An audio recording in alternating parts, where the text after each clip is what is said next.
Welcome to the Deep Dive.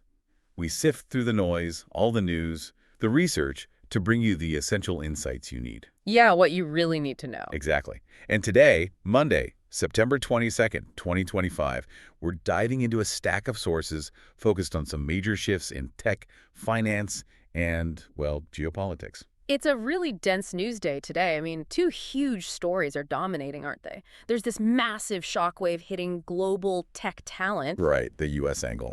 Specifically skilled workers. And then you've got India making some really bold domestic economic moves. Big stuff. Okay, so we're definitely going to unpack that. That reported a $100,000 H-1B visa fee, the drama around that. Oh, yeah. Then we'll look at India's GST 2.0 reforms, what that means for consumers, plus that huge regulatory news for the Adani group. A lot of market movement there. For sure. And finally, we'll touch on some high-stakes political and legal things, an Air India crash probe, a pretty controversial health warning, even a memorial service. Quite a mix. So let's start with the big one, the money and the movement. That H-1B visa shockwave. So the catalyst seems to be this reported $100,000 fee for H-1B visas proposed by the Trump administration. $100,000. Yeah. And this is just a massive deal because it hits right at the heart of, well, what our sources are calling a $280 billion India success story. You mean the IT services industry, the outsourcing giant? Exactly that. It targets them directly. And the market reaction was, well, immediate, wasn't it? This wasn't like, let's wait and see. No, not at all. You look at the Indian stock markets, the Sensex, the Nifty both slid pretty fast. But the IT sector got hammered. Right. Tech Mahindra was down, 3.3%? TCS, Tata Consultancy, dropped about 2.8%. Infosys, Wipro, they all took a hit. It really shows you how much these companies rely on, the U.S. market and that existing visa setup. It shows the fear, definitely. But it's interesting, isn't it, how the companies themselves are trying to manage the narrative? How so? Well, you've got firms like Coforge, Persistent Systems. They came out pretty quickly trying to downplay the immediate impact, reassuring investors, saying, look, we've already been shifting towards hiring locally in the U.S., and that they're just not applying for as many visas as they used to, say, 10 years ago. So damage control, basically. Right. It's not as bad as it looks right now. That's the corporate line, yeah. Yeah. Makes sense for the short term. But the analysts, they're singing a different tune, much more cautious. What are they saying? They're warning about significant cost increases, but more in the medium term. Morgan Stanley, for instance, they specifically pointed out that the mid-cap firms... The smaller IT players. Exactly.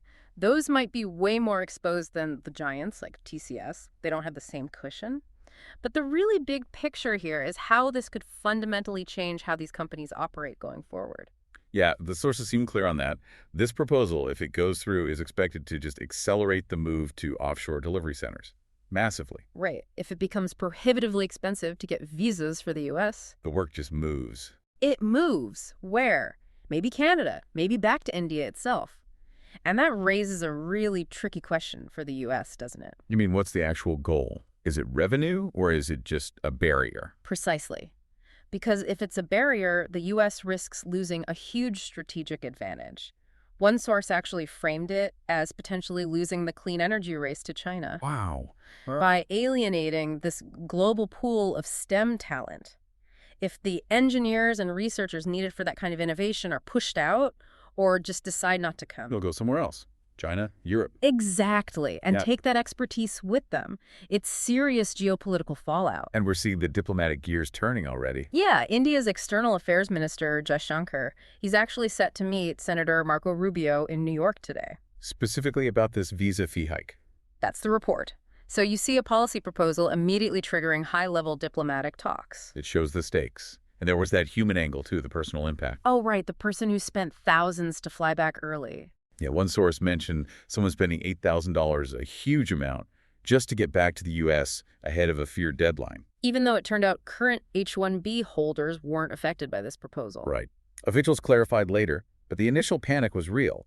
It just shows the kind of fear and, frankly, confusion these sudden big policy shifts can cause. Absolutely drives home the real-world anxiety. Okay, so that's the external shock. Yeah. Let's pivot now. While that's hitting Indian business from the outside, there's major news about bolstering things domestically in India. Right, boosting internal confidence and the economy. Let's talk about India's big economic reforms, GST 2.0. Tell us about that. So GST 2.0, the Goods and Services Tax Update, is rolling out, and the main goal seems to be, well, twofold. Making things simpler for businesses. Reducing compliance headaches. Exactly, cutting down red tape, fewer legal disputes.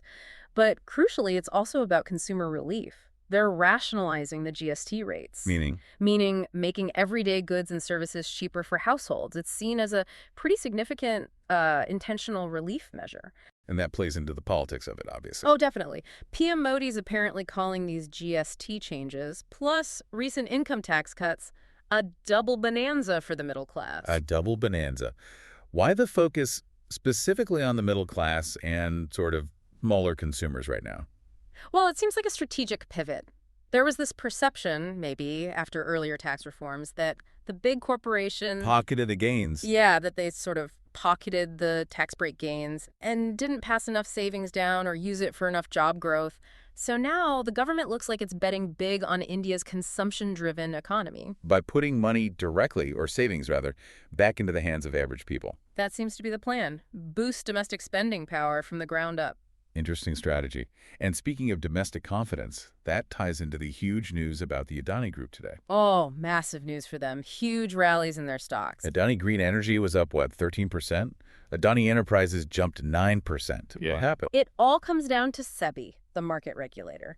They announced the results of their investigation into those Hindenburg allegations. Right, the ones about routing funds through related parties to inflate share prices. Serious stuff. Very serious. But SEBI came out and said their investigation found no evidence to back up those specific claims. Wow. So regulatory clearance, effectively. On those key points, yes. Now, that doesn't mean every single question about their governance is gone forever, but for the market. It removed that immediate, intense regulatory risk. Exactly. And the market reacted instantly. We even saw Jefferies upgrade Adani Green's target price right after the announcement. So if you put that regulatory relief together with the GST and tax reforms, You start to see why some are quite optimistic about the Indian economy despite, global headwinds. like JP Morgan Chase? Yeah, they called India a bright spot, citing strong domestic growth, a booming IPO market. They see that internal engine really firing. Okay, so a complex picture. External shocks, internal boosts. Let's widen the lens again now to some of the other key legal and geopolitical flashpoints from today. Right, some quicker hits here. Let's start with the Air India crash probe, the one from June 12th. The Supreme Court had some strong words. Very strong. They called the initial move to blame the pilots, based only on a preliminary report, unfortunate and irresponsible. That's pretty direct language from the Supreme Court. It is. And they're now looking for a PIL, a public interest litigation, to set up an independent, court-monitored investigation. It suggests real dissatisfaction with how it was handled initially. Okay, shifting gears to defense and geopolitics. India's defense minister, Rajnath Singh, made some waves while visiting Morocco. He certainly did. Very assertive statements. He mentioned the possibility of Operation Sindoor Part 2 or 3 happening again. Depending on Pakistan's actions. Depending on Pakistan's conduct, yes. And maybe even more pointedly, he repeated the stance that Pakistan-occupied Kashmir will be a part of India without war. Saying that on foreign soil sends a strong signal, doesn't it? A very clear signal about India's long-term strategic aims. It's not casual talk. Interesting.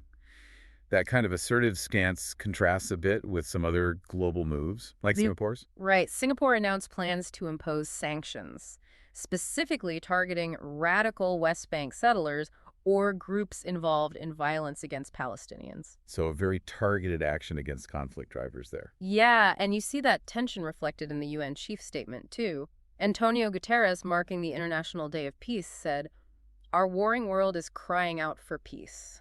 It really highlights the split, doesn't it? Some escalating rhetoric, others trying sanctions or calling for calm. Deep fractures, definitely. Okay, before we get to our final segment, we have to cover that health warning that popped up about Tylenol. Yeah, paracetamol. This one is really controversial. Why is that? Because, according to one source, the Trump administration is apparently getting ready to announce a potential link between using paracetamol during pregnancy and a higher risk of autism. But wait, isn't Tylenol generally considered safe during pregnancy? That's exactly the issue. Current established medical guidelines, pretty much globally, say paracetamol is safe when used correctly during pregnancy. It's one of the few options available. So this announcement would directly contradict the medical consensus. That's the concern.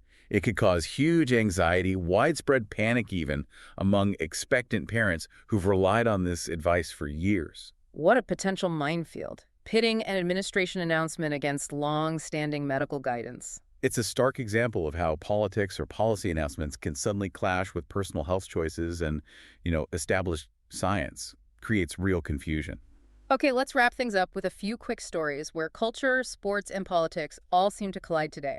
Right, starting with cricket, India versus Pakistan in the Asia Cup. Always intense. How did it go? Pretty decisive win for India, actually. By 6 wickets in the Super 4 match. Abhishek Sharma was the standout, scored 74. But the drama wasn't just the score, was it? Oh, never just the score with Indy Hagastan. Afterwards, the Indian skipper, Surya Kumar Yadav, apparently said Pakistan can't be considered rivals anymore. Oof, that's pouring gasoline on the fire. Pretty much. And there were reports of verbal clashes on the field, too. Indian batters Gill and Sharma mixing it up with Pakistani pacers Afridi and Rauf. And that celebration. Yeah, the Pakistani batter Sahibzada Farhan did this provocative gunshot celebration, which apparently caused quite an uproar. Just blurs that line between sport and something else. Yeah, intense stuff. Okay, shifting to U.S. politics briefly. The memorial service for Charlie Kirk. Right, the conservative activist. It drew some big names. Donald Trump was there. What did he say? Called Kirk a hero and a martyr, really framing his death in very strong political terms. And Elon Musk was there too? That's interesting given their recent public disagreements. It marked a very public reunion, yeah. They were seen shaking hands. But alongside that political theater, you also had Erica Kirk, his widow. Delivering that message of forgiveness. A really powerful moment, apparently. A message of forgiveness towards the alleged killer, right there at this highly charged event. Quite extraordinary. A real contrast. And finally, just a quick pop culture note. Yeah, just that the trailer for Pawan Kalyan's new movie, they call him OG, got leaked from the pre-release event. Even movie rollouts aren't safe from the day's drama. Indeed. Okay, so looking back at this whole stack, yeah, it feels like the big themes are this tension between external forces and internal responses. definitely. You see the huge ripple effect of U.S. policy, like with H-1B, impacting global talent flows. Right. But then you see India trying to build domestic resilience with things like GST reform and, well, the market relief from that SEBI decision on Adani. It really sets up a final thought, doesn't it? Something for you, the listener, to chew on. Go for it. Well, think about how incredibly fast political rhetoric translates into real-world consequences now. A proposed fee, like the $100 K H-1B one. Or a minister's statement about POCO. Or even an unvetted health warning from an administration. How quickly these things trigger market volatility, high-stakes diplomatic meetings, shifts in strategy. The line between political theater and actual economic or geopolitical reality seems almost non-existent now. So the question is, how does that speed, that instant connection between words and impact, change how you need to plan, how you need to react? That's a really powerful takeaway. How quickly theater becomes reality. We'll definitely keep tracking those consequences. Yeah, lots to watch. Thanks for joining us for the deep dive today. We'll be back soon with another stack of sources to get through.